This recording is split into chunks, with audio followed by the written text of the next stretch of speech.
À la une de ce journal, à 72 heures du réveillon de Noël, les articles et accessoires liés aux fêtes de fin d'année attendent désespérément preneurs dans les villes de Bafoussam et Konsamba.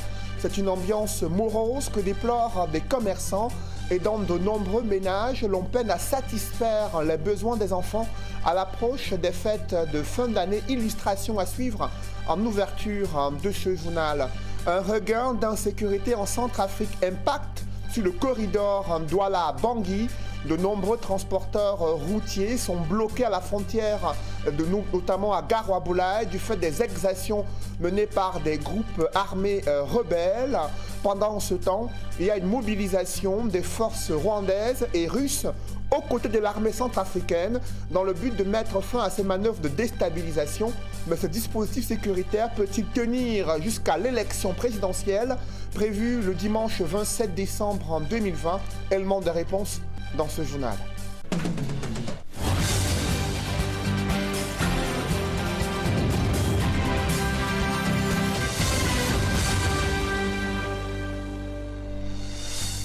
Merci de suivre cette édition complète de l'information sur Equinox Télévision.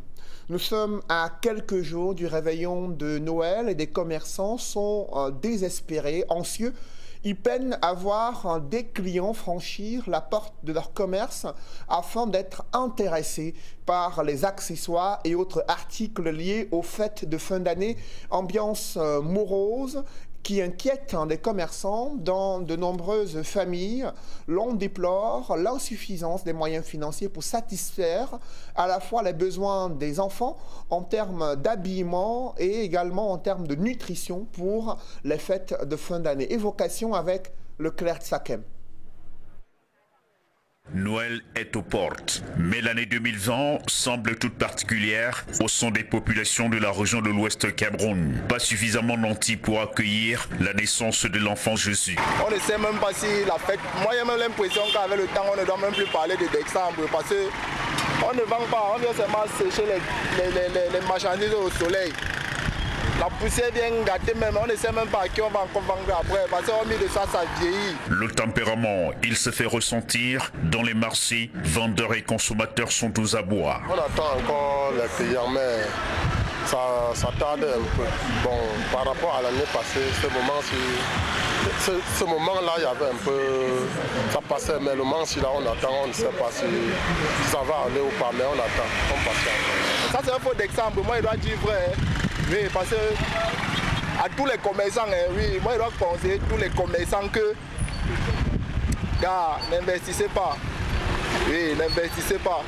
Parce que le tout c'est le danger. Regardez comment notre marché c'est vide. On ne ressent pas qu'il y a une fête. Oui, ça veut dire qu'après même 3 fêtes, ça va même disparaître. On dirait même que c'est le dernier décembre ici. Chez la clientèle, les moyens financiers ne sont pas au rendez-vous, dit-on. Pourtant, il faut survenir aux besoins de l'heure. J'étais de passage, j'ai pensé à mon petit-neveu avec qui je suis à la maison. Ça m'a intéressé.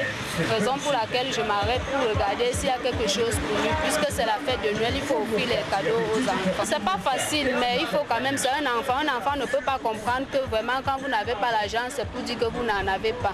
Mais l'enfant, ce qu'il faut le satisfaire, quoi qu'il en soit. D'aucuns évoquent le manque d'emploi et la fourchette salariale qui n'aide pas le citoyen moyen d'être à l'abri du besoin. Ça ne va vraiment pas. Et vous voyez un peu, j'étais à faire depuis un bon bout de temps, on travaille, il n'y a pas l'argent.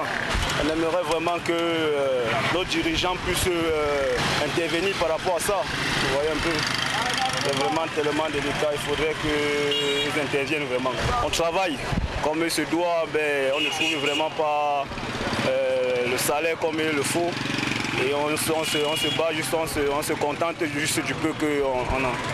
Vraiment, c'est insuffisant quoi. S'il est une chose dont on est sûr, c'est que Noël aura lieu. Qu'est-ce qu'il faut garder pour les enfants? D'où le choix des jouets à mettre à la disposition de ceux-ci. Je souhaitais acheter un cellulaire ou bien une guitare qui parle d'un message qui est intuitif pour l'enfant, puisque son âge est un peu avancé, il ne doit pas parler des choses au hasard. Il faut quelque chose qui va l'instruire, qui va lui faire tirer une leçon. Cette ambiance morose est également observée en Konsamba dans le département du Mungo, malgré la présence de nombreux articles liés à la fête de Noël et les fêtes de fin d'année. Très peu de Camerounais sont intéressés faute de moyens financiers et même la ville de Konsamba est loin d'être parée aux couleurs des fêtes de Noël. C'est le constat que font Cyril Ndjemba et Isabelle Carole Zoupet et Nadine Nyambo dans ce reportage. Konsamba aux couleurs des fêtes de fin d'année. Des guirlandes, jeux de lumière et autres accessoires sont installés dans certains grands carrefours du chef-lieu du département du Mungo. Cette initiative de la mairie de Konsamba 2e, première du genre, illumine les cœurs des populations. Que je vois les guirlandes un peu de gauche à droite, aller à 2 kilos au niveau de l'hôpital, ça m'a tellement intéressé. Vraiment, je suis trop fier de ça. Au-delà de la décoration de la ville, la réhabilitation de l'éclairage public dans certains quartiers obscurs est saluée par les populations qui, selon elles, va permettre de diminuer le phénomène d'agression et d'insécurité récurrent en cette période. Et par rapport à la sécurité du quartier, sans l'éclairage public, il n'y a pas de sécurité. Mais il faut l'éclairage pour, n'est-ce pas, argumenter et faire que les jeunes, même quand ils sont là, soient capables de voir à distance les agressions auront peur d'arriver. Dans les espaces marchands, les magasins s'animent, les comptoirs sont bien achalandés, les commerçants proposent divers articles, mais les clients se font rares. Il y a les barrettes lumineuses, il y a les chapeaux papanoués de toutes sortes de variétés. Il y a les ordinateurs pour apprendre les enfants à partir de 3 ans. Et il y a aussi les petits voitures à robots. À la veille de Noël, l'ambiance est plutôt morose ici à Konsamba. Plusieurs parents n'ont pas le cœur à la fête. Ils évoquent le manque de moyens financiers liés à la pandémie de coronavirus. Du coup, plusieurs d'entre eux peinent à satisfaire leur progéniture. Contrairement à la ville de Konsamba où certains arrondissements ont été illuminés aux couleurs des fêtes de fin d'année, dans le Coupé Manengouba, dans le sud-ouest, c'est plutôt le renforcement du dispositif sécuritaire à l'entrée du département afin de passer tous les usagers au peigne fin pour éviter une escalade de violences meurtrières durant la fête de Noël et le réveillon de fin d'année. Des précisions avec Jacques Molon et Isabelle Carole Zoupet. Usagers identifiés et fouilles systématiques de bagages et véhicules par les forces de maintien de l'ordre. Nous sommes dans le Coupé Manengouba, dans la région du sud-ouest.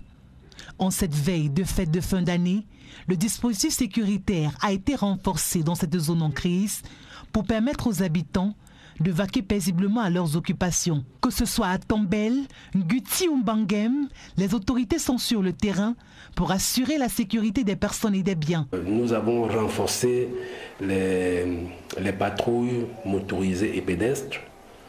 Nous avons renforcé les contrôles à nos checkpoints habituels, permettant à nos populations, à toutes les populations du département du Coupé Manengouba, de passer les fêtes de fin d'année dans des conditions optimale de sécurité. Cette situation sécuritaire sous contrôle réconforte les populations qui avouent ne plus vivre la peur au ventre, mais continuent tout de même de subir l'impact de la crise anglophone, notamment sur le plan économique. Le manque de moyens financiers est un véritable casse-tête pour les parents qui peinent à s'occuper de leur famille et à leur apporter le minimum pour ces fêtes de fin d'année. Avant, il n'y avait pas la paix. On était dans la peur parce qu'à tout moment, il y avait des coups de fusil. On ne voyait même pas les gens au marché. Mais maintenant, il y a plein de monde au marché. Nous sommes quand même fiers parce qu'il y a la paix. Même si les enfants ne portent pas les habits, comme on va bien fêter, il n'y a pas de problème. Même si la situation sécuritaire semble être maîtrisée dans ce département, pour les populations du Coupé Manengouba, le retour à la paix dans les deux régions anglophones en crise reste vivement attendu. Dans le reste de l'actualité, un pont long de 400 mètres relie désormais les arrondissements de Batienga et Ntui. C'est une infrastructure qui doit réduire les difficultés de mobilité dans ces localités où les travaux de la route Batienga-Ntui sont achevés. Le constat est fait par nos reporters Emmanuel Diop et Marcelin Gansop. Une vingtaine de kilomètres seulement, c'est pas Batienga d'Ntui. Pourtant, il fallait trimer pour aller d'un bout à l'autre des deux arrondissements. Non seulement le mauvais état de la route était une préoccupation, mais il fallait en plus supporter la traversée du fleuve Sanaga et les infidélités du bac. Avec le bac, c'était pas évident. Il y avait des journées, vous arrivez là, vous trouvez que le bac est de l'autre côté, vous attendez là pendant 1 heure ou 2 heures de temps. Moi particulièrement, je n'avais jamais emprunté une pirogue. Un jour, je suis arrivé là, je suis passé, nous étions de l'autre côté. Au retour, on nous dit que le bac est en panne. On était obligé de garer et emprunter la pirogue. Je vous assure, j'ai fait des prières avant de monter. Tout ceci n'est plus qu'un lointain souvenir, puisque le gouvernement a fait d'une pierre 2 coups, en construisant non seulement le pont qui relie les arrondissements de Batienga et de Ntui, mais également la route longue de 21 km qui constitue le lot 1 de la nationale numéro 15, Batienga-Ntui Yoko Lena Tibati. Voici le point de contact entre les départements de la Lekie et du Bas-Mekim. C'est un pont de 400 mètres qui permet désormais de relier 2 villes, Batienga et Ntui, mettant un terme aux tracasseries d'il y a encore quelques mois. On a encore en souvenir les tristes épisodes vécus au bord de l'eau, le bac qui très souvent tombait en panne. Ce n'était pas du tout évident pour les usagers. Depuis que la route passe, les populations sont soulagées. Les mouvements se font d'une rive à l'autre sans problème. Et à tout moment, de jour comme de nuit, on peut aller à Ntui. Ceux de Ntui peuvent venir à Batienga sans problème, sans difficulté. Et ça également pour effet de booster l'activité économique. Ce qu'il faudra penser à faire à l'avenir, au niveau de Batienga surtout, c'est de multiplier les infrastructures hôtelières. La traversée du pont à pied a permis au ministre des Travaux publics et sa suite de toucher du doigt la qualité des travaux qui ont été réalisés par le groupement Razelbeck, Razel Cameroun. Je suis très satisfait de la qualité du travail réalisé, de la mobilisation des populations bénéficiaires.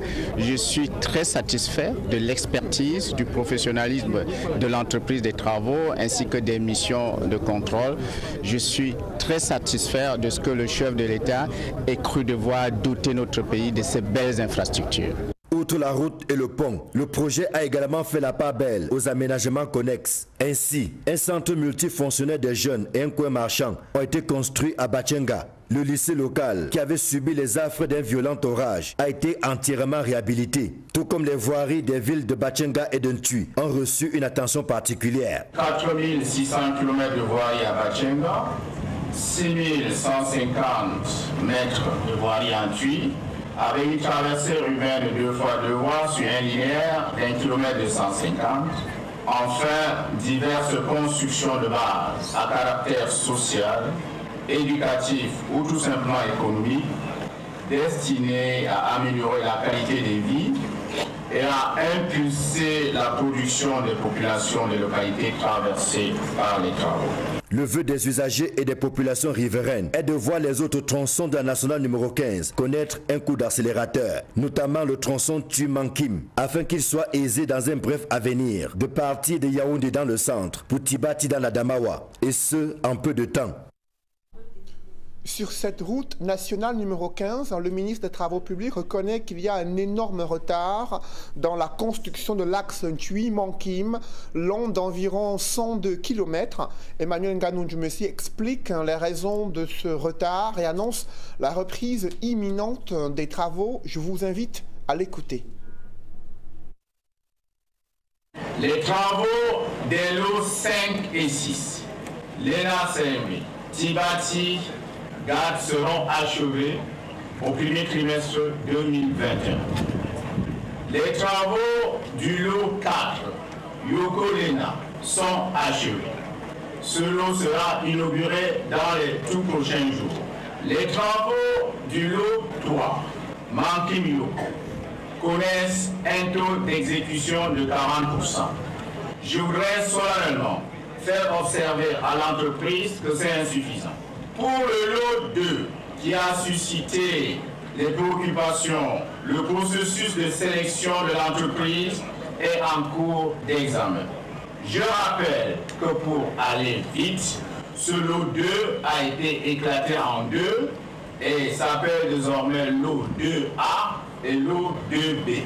Les travaux de sélection de l'attributaire devraient s'achever très prochainement pour que, enfin, les travaux de construction reprennent entre Tui-Djolé, lot 2A, et Djolé-Manking, lot 2B.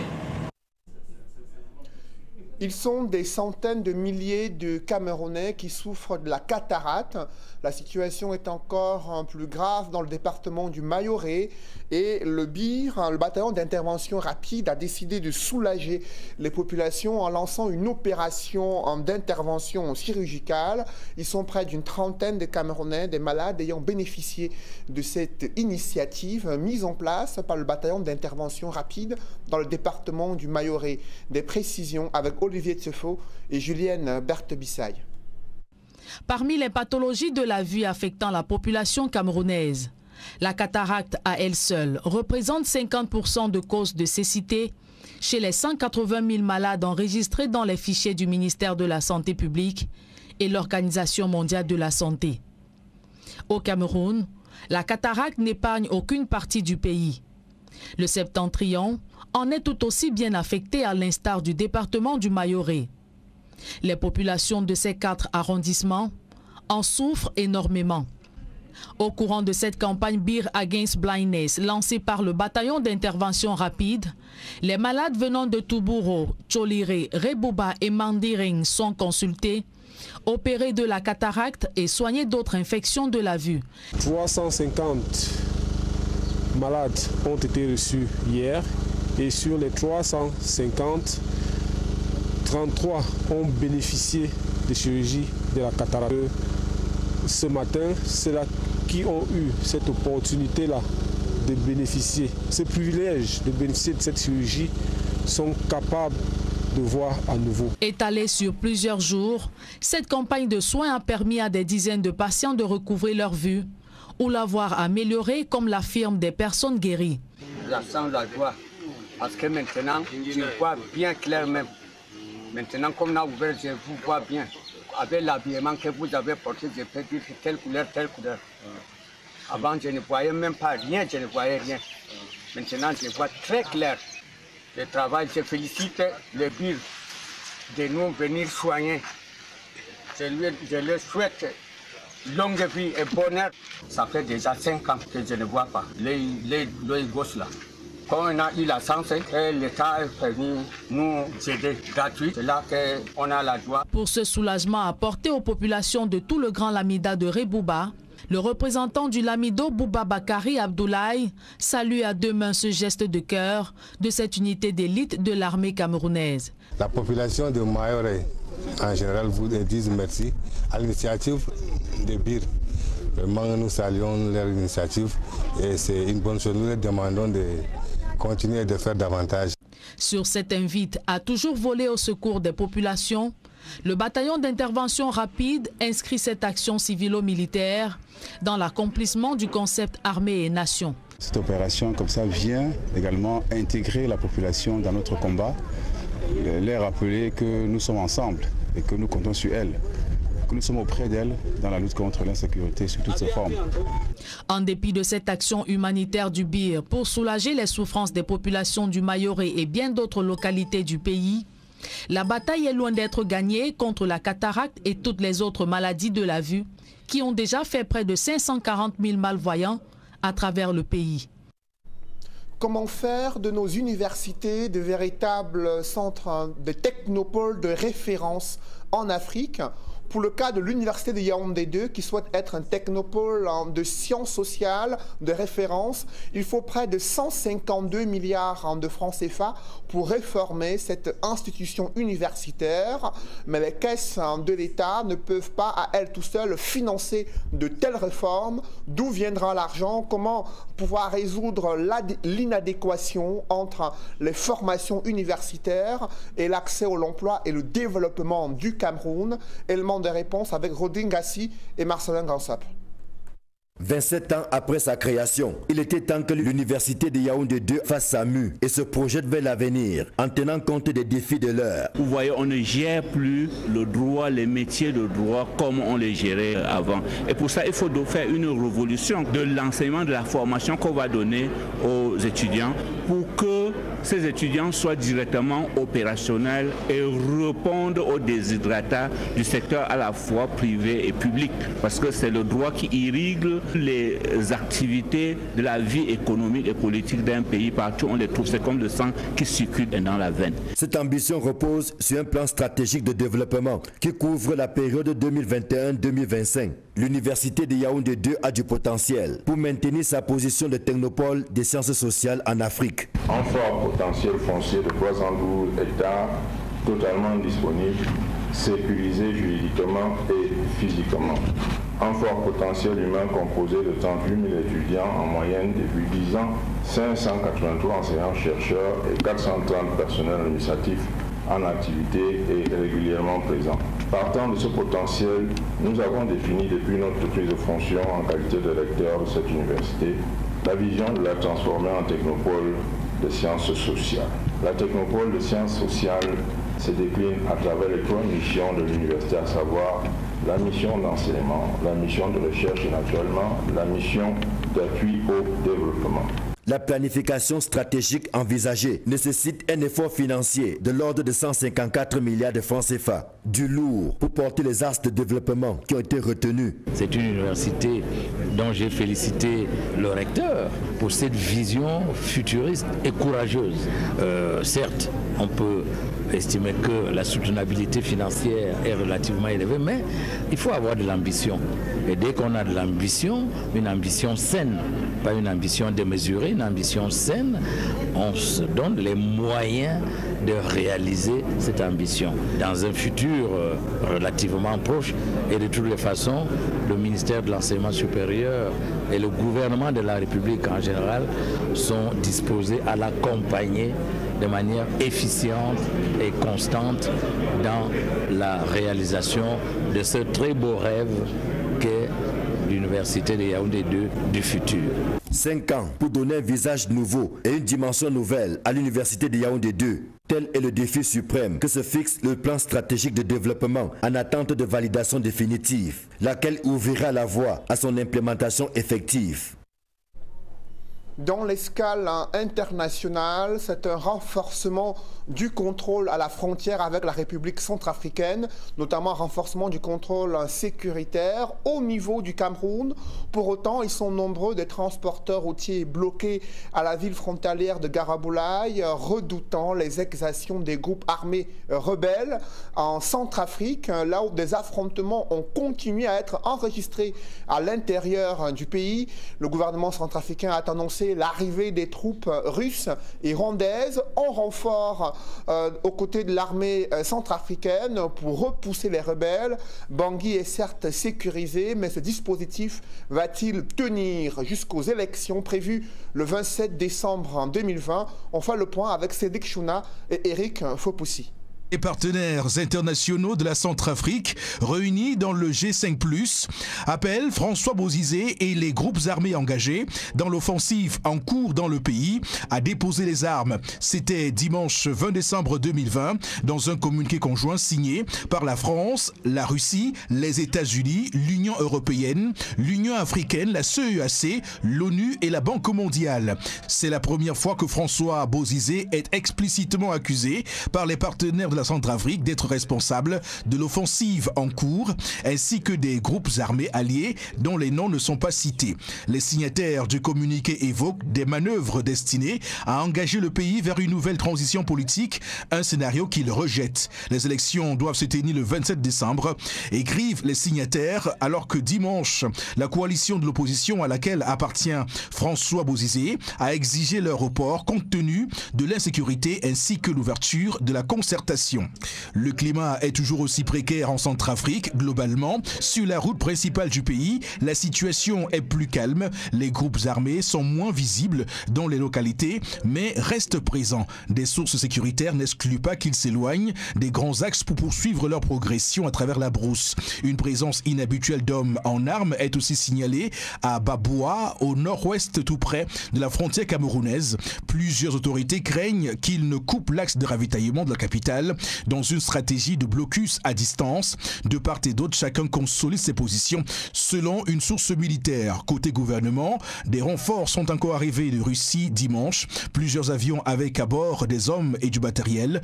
Le Rwanda a aussi envoyé des troupes en cours de déploiement. Kigali dit agir en vertu d'un accord bilatéral avec la Centrafrique. Et en Côte d'Ivoire, le gouvernement annonce qu'il a renoué le fil du dialogue avec les partis politiques et la société civile, reprise qui a enregistré la présence des principaux partis de l'opposition. L'annonce est faite par le Premier ministre Ahmed Bakayoko, qui note que cette ouverture du dialogue politique porte entre autres sur la commission électorale indépendante en Côte d'Ivoire, a annoncé Ahmed Bakayoko sur son compte Facebook officiel. Mesdames, Messieurs, c'est la fin de ce journal. Merci de l'avoir suivi. Juste après cette édition de 20h, retrouvez Serge Alain Autou et ses invités pour le débrief du journal sur le plateau d'Equinox Soir. Serge Alain. Voilà, à quelques jours, vous avez dit à 72 heures de la célébration de la fête de la Nativité, les boutiques achalandées cherchent désespérément preneurs. C'est le constat qui a été fait à Bafoussam, en Konsamba et dans le coupé Manengouba, c'est dans le sud-ouest. De nombreuses familles peinent à avoir des moyens conséquents pour offrir à leurs enfants des jouets pour aménager l'espace familial aux couleurs de Noël. La crise sanitaire a impacté sur les revenus de nombreuses familles. De nombreux parents ont perdu leur emploi, d'autres ont vu leurs revenus s'amenuiser au fil de ces derniers mois et sans véritable soutien de la part des autorités et des pouvoirs publics, ils ont du mal à pouvoir offrir à leurs enfants une fin d'année en couleur. Certains comptent néanmoins essayer, tant bien que mal, d'offrir au moins un repas spécial durant le réveillon de Noël. Serge Alain. Voilà, madame, monsieur, c'est dans l'essentiel Equinox Soir, deuxième partie. Bonne soirée à vous, Cédric. Bonne soirée à vous, Serge Alain. Rendez-vous demain. 20h. Dans un instant, la suite.